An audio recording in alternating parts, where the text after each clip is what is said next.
Bento কেকের size নিয়ে কিন্তু অনেকেরই অনেক কনফিউশন থাকে, স্পেশালি যারা বেন্টো কেক অর্ডার দেয় তাদের মনে হয় বেন্টো কেকটা দেখতে অনেকটা বড় লাগছে ছবিতে, কিন্তু ইন রিয়েল কেন এতটা ছোট হলো। তাই জন্য কেউ যখন আমার কাছ থেকে কোনো কেক অর্ডার দেয়, স্পেশালি বেন্টো কেক হলে, আমি তাকে স্পেসিফিক্যালি বলে দিই যে দেখতে যদিও বড় লাগছে কিন্তু ইন রিয়েল এটা কিন্তু অনেকটাই সাইজে ছোট হবে।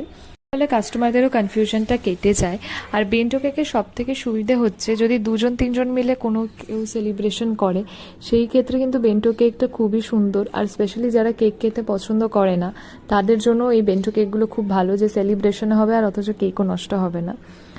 আর এই কেকটার ইনসাইড ফ্লেভার ছিল চকলেট। আর এই কেকটা আমার কাছে অর্ডার করে আমারই একজন বন্ধু। জানি না কেকটা কতটা ভালো হয়েছে, তোমাদের যেমনই লেগেছে আমাকে অবশ্যই কমেন্টে জানিও। আর আমার চ্যানেলে নতুন হয়ে থাকলে অবশ্যই আমার চ্যানেলটা সাবস্ক্রাইব করে দিও। আর ভিডিওটা ভালো লেগে থাকলে ভিডিওতে একটা লাইক করে দিও। দেখা হচ্ছে নেক্সট ভিডিওতে।